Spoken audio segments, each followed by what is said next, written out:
बाबा जी की प्यारी सात संगत जी, राधा स्वामी जी। सात संगत जी, सच्चे संतों के अपने कोई कर्म नहीं बनते।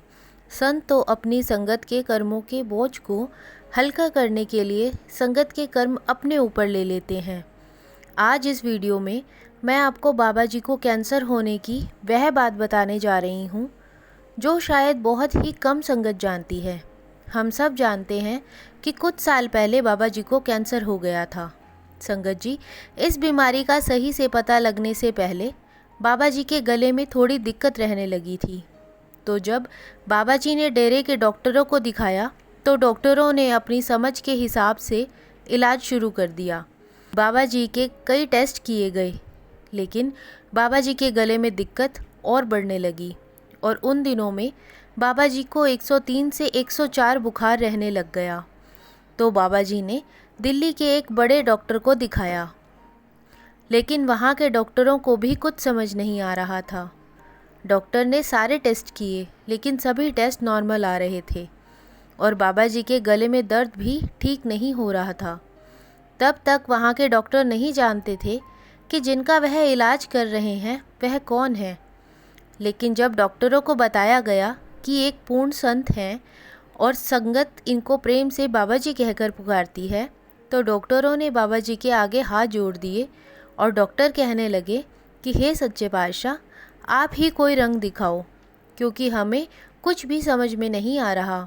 तो बाबा जी ने खुद ही डॉक्टर को बताया कि आप गले की इस जगह को स्कैन करो।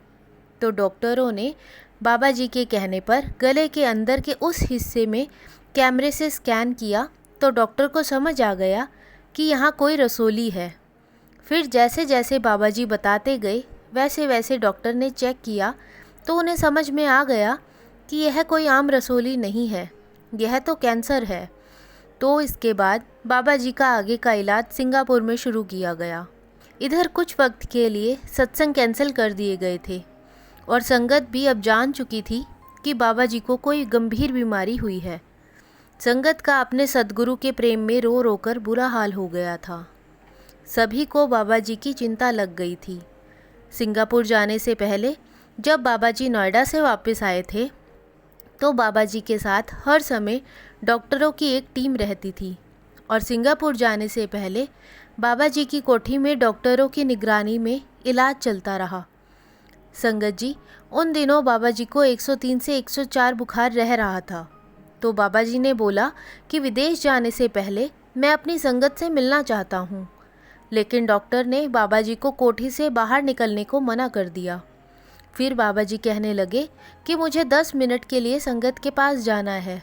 अब सद्गुरु के हुक्म को कौन मना कर सकता था। तो बाबा जी को कोठी से एम्बुलेंस में बिठाकर पंडाल तक लाया गया और जैसे ही बाबा जी स्टेज पर गए तो बाबा जी को देखकर सारी संगत ज़ोर से रोने लगी। संगत को चुप कराना सेवादारों के लिए भी मुश्किल हो गया था। फिर बाबा जी ने संगत के साथ बात की और संगत को समझाया कि मेरी संगत ही मेरा परिवार है। अगर मेरा परिवार ही घबरा जाएगा तो मेरे अंदर हिम्मत कैसे आएगी। करीब 5 से 10 मिनट तक बाबा जी संगत के साथ बातें करते रहे और सभी को समझाते रहे। तब भी सभी को सिर्फ एक ही हुक्म दिया कि भजन सिमरन करते रहो। बाबा जी को डॉक्टरों की पूरी निगरानी में सिंगापुर में ले जाया गया और वहाँ बाबा जी का एक लंबा इलाज चला और एक लंबे समय के इलाज के बाद ठीक होकर जब बाबा जी वापस डेरे पहुँचे तो अपने सद्गुरु के दर्शनों की चाह में संगत डेरे पहुँचने लगी और बाबा जी के दर्शन करके संगत बहुत रोई। वीडियो के शुरू में मैंने आपसे कहा था कि संतों के कोई कर्म नहीं बनते। संत तो अपनी संगत के कर्मों को ही अपने सर पर ले लेते हैं। बाबा जी को कैंसर क्यों हुआ था, इस पर भी इस चैनल पर एक वीडियो हमने बनाया हुआ है। उस वीडियो को इस वीडियो के लास्ट में लिंक कर दूंगी। वह वीडियो भी आप लोग ज़रूर देखिएगा, जिससे आपको समझ आ जाएगा कि बाबा जी ने कैसे अपनी संगत के कर्म को अपने ऊपर ले लिया था, जिस वजह से बाबा जी को कैंसर हो गया। संगत जी, ऐसे ही एक बार हुजूर महाराज जी अपने एक करीबी सेवादार की ज़िद पर उसके दोस्त को नामदान दे दिया था और उस दोस्त के कर्म बहुत भारी थे, जिस वजह से महाराज जी 7 से 8 दिन तक बुखार में तपते रहे थे। महाराज जी उन दिनों 10 दिन के लिए सत्संग करने किसी सेंटर में आए हुए थे और वहाँ पर महाराज जी का एक बहुत करीबी सेवादार भी सेवा किया करता था। और उस सेवादार का एक ख़ास दोस्त था जो हर बार सेवादार भाई से कहता था कि भाई, महाराज जी तो तेरे बड़े करीबी हैं, क्या तू उनको कहकर मुझे नामदान दिलवा सकता है। क्योंकि उस सेवादार भाई का वह दोस्त विदेश में रहता था और डेरे में आना उसके लिए बहुत मुश्किल से ही हो पाता था, इसलिए वह चाहता था कि इस बार वह डेरे से नामदान लेकर ही जाए। इसलिए वह उस सेवादार भाई से ज़िद करने लगा। तो उस दिन जब महाराज जी उस सेंटर में आए तो सेवादार ने महाराज जी से पूछा कि हुजूर, मेरा दोस्त बहुत समय से आपके दर्शन करना चाहता है, क्या आप उसको दर्शन देकर नामदान की बख्शिश कर देंगे। तो महाराज जी ने कहा कि बेटा, नामदान के लिए तो एक प्रोसीजर होता है, पहले पर्ची कटवा कर फिर सेवादारों के सवालों का जवाब देकर आगे का प्रोसीजर किया जाएगा। तो सेवादार कहने लगा कि महाराज जी, मेरी आपसे विनती है कि आप उसको यहीं पर नामदान दे दो। वह 2 दिन में विदेश जाने वाला है और अब पता नहीं वह कब दोबारा डेरे आ पाएगा। तो महाराज जी ने कहा कि उसको शाम को आने को कह देना। तो सेवादार ने अपने उस दोस्त को शाम को महाराज जी के सामने खड़ा कर दिया। तो महाराज जी के दर्शन करके दोस्त की आंखों में आंसू आ गए। फिर दर्शन देने के बाद महाराज जी ने अपने सेवादार से कहा कि मैं इसको नामदान नहीं दे सकता, इसके कर्म बहुत भारी हैं, इसे नामदान देने का सही वक्त नहीं है अभी। तो वह सेवादार बाबा जी से ज़िद करने लगा कि महाराज जी, आपने तो लाखों को तारा है, इसको भी तार दो।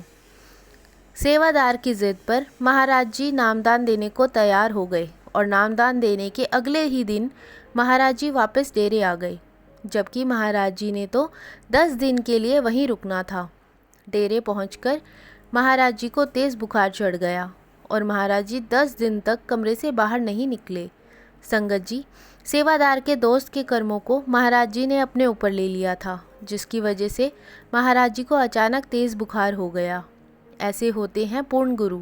तभी कहा जाता है कि संतों के अपने कोई कर्म नहीं बनते और तभी हमें अपने गुरु के हुक्म का पालन करना चाहिए। वह जानी जान है, अगर वह किसी चीज़ को मना कर रहे हैं तो वह इसका कारण अच्छे से जानते हैं। ना जाने हम जैसे कितने लोगों के कर्मों को बाबा जी ने अपने ऊपर ले लिया है जब जब नामदान की बख्शीश की है, और हम तब भी उनके हुक्म को नहीं मानते और भजन सिमरन नहीं करते। गुरु हमसे कोई पहाड़ तोड़ने को तो नहीं कह रहे जो हम न कर पाएँ। पूर्ण संत हम जैसे भटकी हुई रूहों को तारने के लिए आते हैं और हमारे अंतिम समय में अपने साथ ज़रूर ले जाते हैं। अगर हम गुरु के हुक्म में रहकर भजन सिमरन करेंगे तो बाबा जी के लिए हमें यहाँ इस सांसारिक जेल से लेकर जाना आसान हो जाएगा। अगर भजन सिमरन नहीं करेंगे तो बहुत कुछ हमें ही भोगना पड़ेगा और हमारे कर्मों का बोझ हमारे गुरु के ऊपर भी पड़ेगा और उसके बाद ही हमारे गुरु हमें यहाँ से ले जा सकेंगे।